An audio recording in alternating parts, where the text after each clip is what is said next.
ఓం మహాగణాధిపతయే నమః. ఓం గురుభ్యో నమః. ఓం శ్రీమాత్రే నమః. పరమేశ్వర స్వరూపమైనటువంటి జ్యోతిష, వాస్తు మరియు ఇతర అనేకమైనటువంటి శాస్త్రములను మనకు అందించినటువంటి మహర్షులకి నమస్కారం.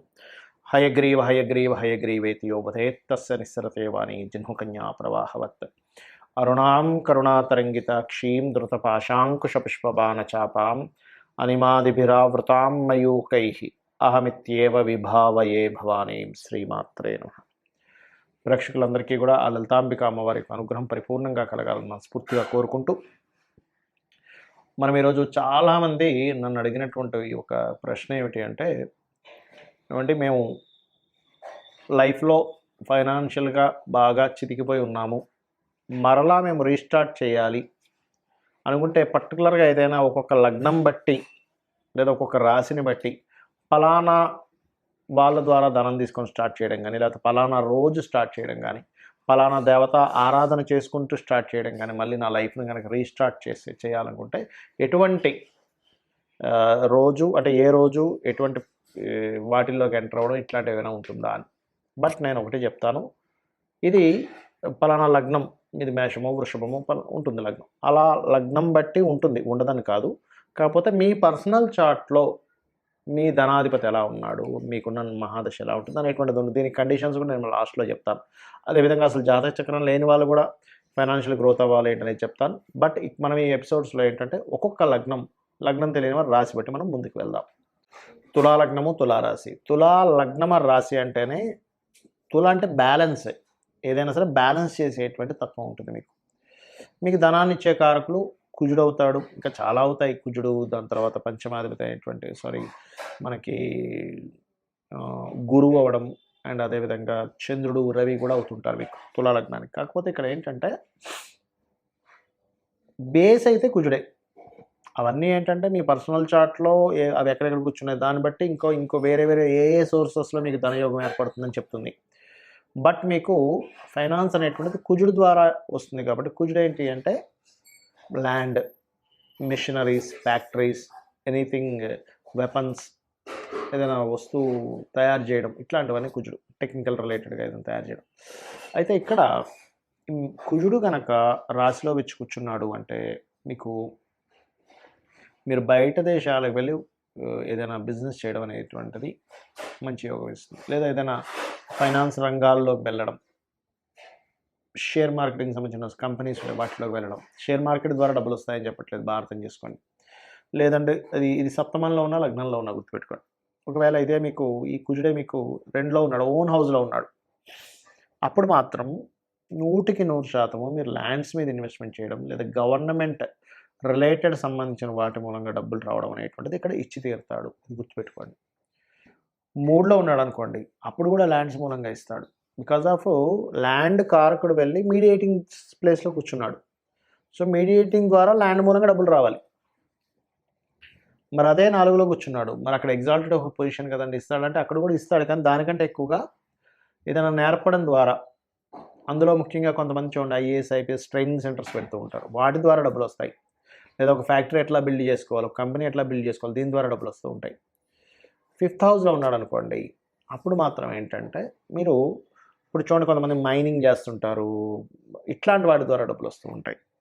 బికాజ్ ఆఫ్ ఒక సీక్రెట్ హౌస్లో ఉండేటువంటి కారకుడు ఇంకో సీక్రెట్ హౌస్లోకి వెళ్ళి కూర్చున్నాడు. అలాగే 6లో వెళ్ళి కూర్చుంది గ్రహం, గవర్నమెంట్ జాబ్స్ రావడానికి ఒక ప్రదేశం కాకుండా, ఉన్న ప్రదేశం కాకుండా వేరే ప్రదేశానికి వెళ్ళి ట్రై చేసుకోవడం ద్వారా వస్తుంది అక్కడ. 7th అయితే ఎలాగో చెప్పాను. అండ్ అట్లాగే ఇంకోటి ఏంటంటే 7thలో ఉంటే ఏంటంటే, సెకండ్ లార్డ్ 7thలో ఉంటే సర్వసాధారణంగా మీకు బయట దేశానికి వెళ్ళడం ద్వారా ఒకటి, సహజంగా 2 and 7 ఒకరికే వచ్చింది కాబట్టి మీ యొక్క జీవిత భాగస్వామి స్త్రీ కావచ్చు, పురుషుడు కావచ్చు, వాళ్ళ సహకారం కూడా ఉంటుంది. బట్ ఇక్కడ మార్స్ ఉండే పొజిషన్ బట్టి ఆధారపడి ఉంటుంది. మీకు అదే కుజుడు అష్టమంలో ఉన్నప్పుడు సన్ సైన్ని చూస్తాడు కాబట్టి, సింహరాశిని చూస్తాడు కాబట్టి, మీకు గవర్నమెంట్ రిలేటెడ్ లాభాలు, లేదా గవర్నమెంట్ మూలంగా ఏదైనా జాబ్స్, గవర్నమెంట్ రిలేటెడ్ సంబంధంగా మీ యొక్క ఇది మెడికల్ రిలేటెడ్ ఆరోగ్యం అంటే ఎంతసేపు మనం హాస్పిటల్స్ అనుకుంటాం, జిమ్ కూడా ఆరోగ్యానికి సంబంధమే. అలా ఆరోగ్యాన్ని ఇచ్చే ఏ సెక్టార్స్ అయినా మీకు డబ్బులు ఇస్తాయి, గుర్తుపెట్టుకోండి. అలా సడన్గా కూడా ఇస్తూ ఉంటుంది 8th హౌస్లో ఉండడం వల్ల. అదే కుజుడు మీకు 9th హౌస్‌లో అంటే మిథున రాశిలో ఉన్నాడు ఉదాహరణకి. అప్పుడు మీకు పర్టిక్యులర్‌గా అది కొంచెం బుధుడు రాశిలో వెళ్లి కుజుడు ఉన్నప్పుడు అగైన్ మళ్ళీ మీకు రియల్ ఎస్టేట్ రూపంలోనే ఇస్తూ ఉంటాడు.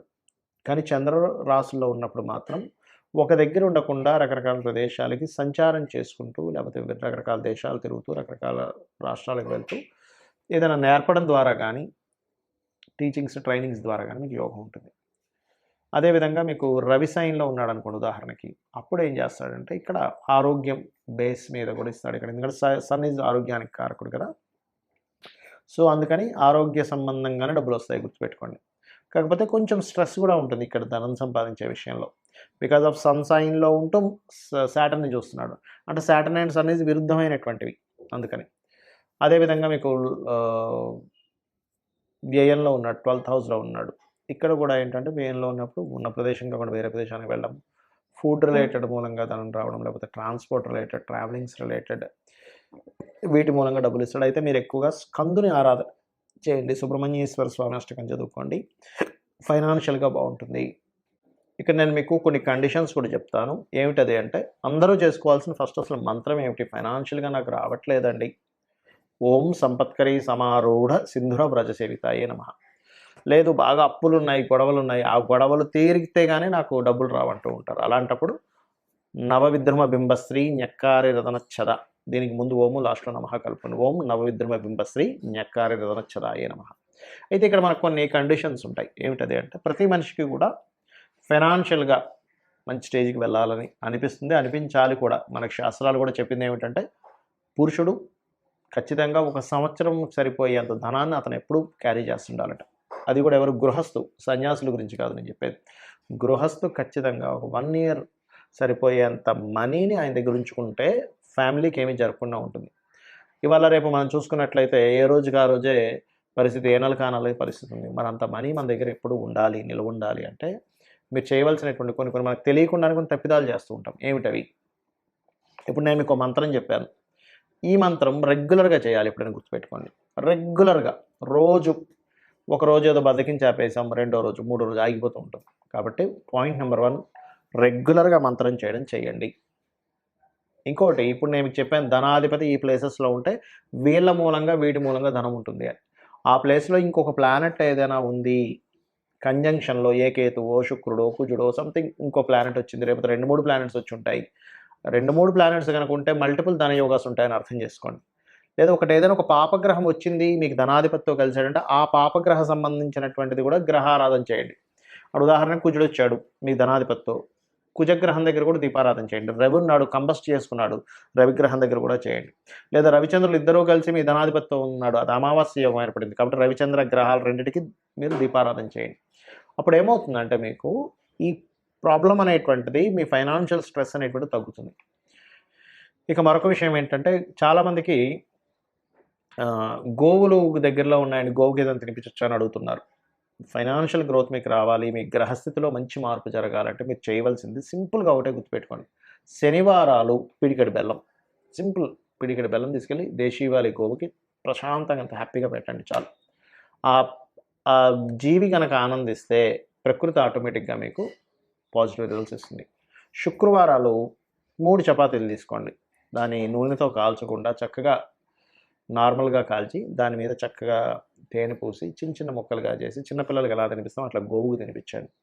3 సంఖ్యకి గురువు కారకుడు. తేనెకి శుక్రుడు కారకుడు. గురు శుక్రుల సంబంధం ఈజ్ ఫైనాన్షియల్ గ్రోత్. అలాగే ఇక్కడ మరొక విషయం ఏంటంటే మీరు తెలియకుండానే కొన్ని మిస్టేక్స్ చేస్తాం. చెయ్యకూడని పనులు చేస్తూ ఉంటాం. మనం ఎన్నో పూజలు చేస్తుంటాం. ఓ పక్క చేయకూడని పనులు చేస్తుంటాం. ఏమిటవి? అందుకే ఫైనాన్షియల్ క్రంచ్ కూడా ఏర్పడుతూ ఉంటుంది. గుర్తుపెట్టుకోండి. 1 సండేస్ నాన్ వెజిటేరియన్ డ్రింకు, స్త్రీని కలవడము, తలకు నూనె పెట్టుకోవడం చేయకండి. Sunday is most important. రెండవది ఒక పూజ చేస్తాము, ఒక మంత్రం చేస్తాం. మాటిమాటికి మళ్ళీ ఇది పని చేస్తుందో లేదో, ఇది చేశాను కానీ ఏమవుతుందో నెగటివ్ థింకింగ్ స్టార్ట్. అలాగే ధనం అనేటువంటిది ఒక నోట్ల కట్టల రూపంలో అసలు చూడకండి దయచేసి. ధనం దేన్ని ఆశ్రయించి ఉంటుంది? ఒక స్కిల్‌ని ఆశ్రయించి ఉంటుంది. డబ్బులు ఎప్పుడూ కూడా ఒక స్కిల్‌ని ఆశ్రయించి ఉంటుంది. మీకు డబ్బులు ఎక్కువ కావాలి అంటే ఎక్కువ స్కిల్స్ నేర్చుకోవాలి. ఇది మెయిన్ పాయింట్. మీ దగ్గర పలానా ఇది ఉంది. ఒక బిజినెస్ మ్యాన్ దగ్గరికి వెళ్ళి మీరు చెప్పారు, నా దగ్గర ఒక గొప్ప ఐడియా ఉంది. దీని ద్వారా మీ యొక్క బిజినెస్ డబల్ అవుతుంది అన్నారు. వెంటనే అతను మిమ్మల్ని అవునా అయితే నువ్వు నా దానిలో కొంచెం జాబ్ చేసి చూపించు అంటాడు. మీరు చూపించగలిగారు. ఏమవుతుంది? మీ యొక్క వాల్యూస్ పెరుగుతాయి. అంటే ఏమిటి? డబ్బు సంపాదించాలంటే ఎవరైనా కానీ స్కిల్స్ పెంచుకుంటుండాలి. దీని బీజం అది. ఇంకోటేంటంటే డబ్బుని చాలామంది ఏం చేస్తారు, ఒక రేంజ్‌లోకి వెళ్ళంగానే చప్పబడిపోతారు. అది చాలా పెద్ద మిస్టేక్. అరే! నేను ఆ రోజుల్లో చాలా బ్రతికాను. దాని తర్వాత ఎందుకో నేను పతనమయ్యాను అంటుంటారు. బికాజ్ ఆఫ్ అప్డేట్ లేకపోవడం. ఎప్పటికప్పుడు అప్డేట్ చేసుకోవట్లేదు వాళ్ళని వాళ్ళు.